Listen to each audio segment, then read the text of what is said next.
We're going to go over standard form and how that equates, and we can turn that into slope-intercept form. So standard form, you're going to see it as ax plus by equals c, where a, b, and c are going to be different numbers. So an example of that might be 3x plus 5y equals 5. Okay, just an example. We want that in slope-intercept form. Remember, slope-intercept form is y equals mx plus b. Okay, so m is, again, our slope, and b is where is the y-intercept, where it crosses the y-axis. So in order to take this equation that I have here and to make it look like this, I have to reorganize some of this information. I just want it to be y equals and the rest of the information over there. So if you remember kind of the basic steps that we used when we would solve for x and we'd kind of move stuff to different sides of the equation, that is what we're going to do. So 3x here, I know that is positive, 3x. So if I subtract 3x from this side, I have to subtract 3x from this side. Well, 3x minus 3x, that would cancel out. And I am left with 5y equals 5 minus 3x. Okay, not necessarily the way I want to write it that way.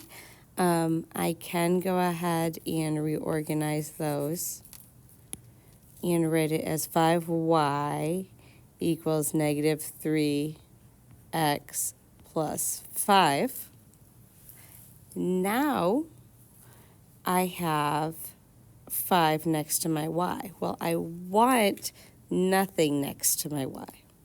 So 5 is connected to y by multiplication. Remember, there's a really small dot in there, so that means 5 times y. The inverse operation of timesing something would be to divide. So if I divide this side of the equation by 5, I must divide this side of the equation by 5. Well, 5 divided by 5 will leave me with 1, so I end up with y equals, well, negative 3 divided by 5, I can go ahead and just go negative 3 over 5 times x plus 5 divided by 5 would cancel out to be 1.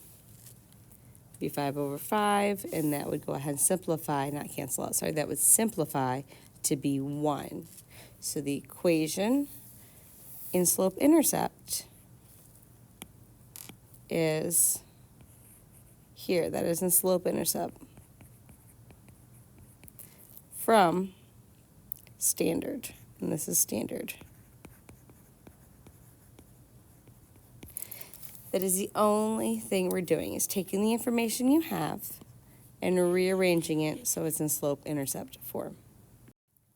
It's absolutely worth noting that if you see something like this, so f parentheses x, it really means y equals. So you read this as f of x. So you're going to see something that says, let me get a pen here. So you're going to see f of x equals 3x plus 7. That means y equals 3x plus 7. That's what that means. If you see something of what is f of 3, 3x plus 7, that means take this, put it in for x, and evaluate. Okay, what is the function when x is 3? Is what that is asking. But you will see, so I want to make sure you're aware of and you know, f of x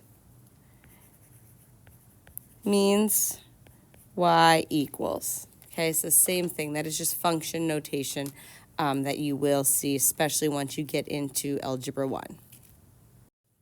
So let's look at these equations here and rewrite them into slope-intercept form. So I have x plus y equals -2. Well, I want y by itself. There is 1 is the coefficient in front of x. I don't have to say it. It is positive. So I just subtract x here, subtract x here. This will cancel it out because I moved it to the other side. So y equals -x minus 2. And once it's in that form, I know the slope of this line is -1, and the y-intercept, it crosses the y line at the point -2. Number 2, again, we want to get it in slope-intercept form, so I have -4x. Well, if I plus 4x, I can move it to both sides, or move it to the other side. This side I've removed it, it's canceled out, so y equals 4x plus 5.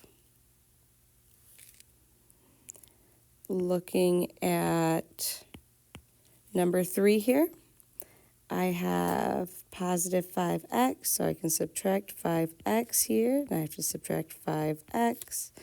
Rewrite the equation, so 6y equals -5x plus 12.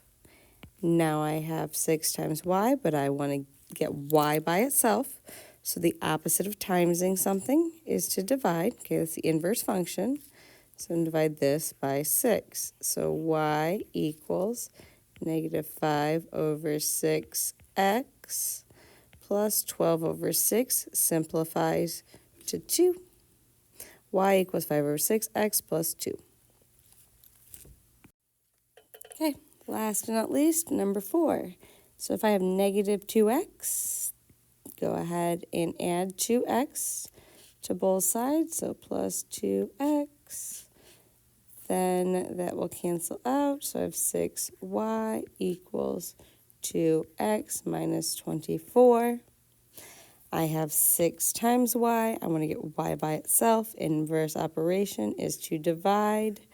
Divide by 6, leaving me with y equals 2 over 6x minus 24 over 6.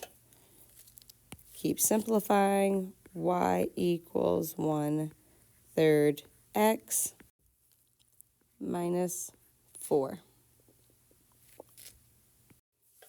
Okay, problems that involve initial starting value and a constant rate of change can be modeled using linear equation written in slope-intercept form. So right here. So the rate of change, what is the rate of change? That is going to be m, the initial value. So where it starts when I write this, right? What starts? Where it starts on the y line is going to be b.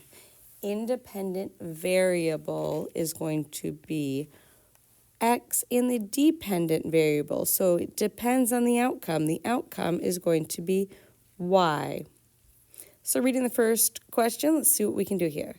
So a computer repair shop charges a $25 fee in addition to a $40 per hour service, or to service a computer. So what do I need to do? I need to write an equation that represents the total cost to service a computer. It tells me I need to identify my variables. So what is and we can look at here, the rate of change. So what changes on here? It was going to be our per something information, I know. So the rate of change is going to be, hold on, let me write here with a pen, $40 an hour is the rate of change. The initial value, so they charge a $25 fee. So just for giving them my computer for them to fix it, they're automatically going to charge me a $25 fee. So the initial value is going to be $25. What is the independent variable, right? So what part is going to go ahead and possibly change? It's going to be independent of anything. How many hours it takes for them to work on my computer, right? So the number of hours. And now what is the dependent variable? The dependent variable is going to be what is the total cost? Because the total cost of the repair is going to depend on how many hours it takes them to fix, right? Plus the initial fee. So now let's write an equation knowing the information we have. So we're going to write a little statement here. It's called a let statement. So we're going to let X equal the number of hours. And then we're going to let Y equal the total cost. In writing those statements, help us kind of visualize how the equation is going to turn out. So if the total cost is $40 an hour plus the initial fee. So Y equals 40X plus 25 is an equation I can write to figure out no matter how many hours it takes them to fix my computer, I know an equation to figure out what it's going to cost me.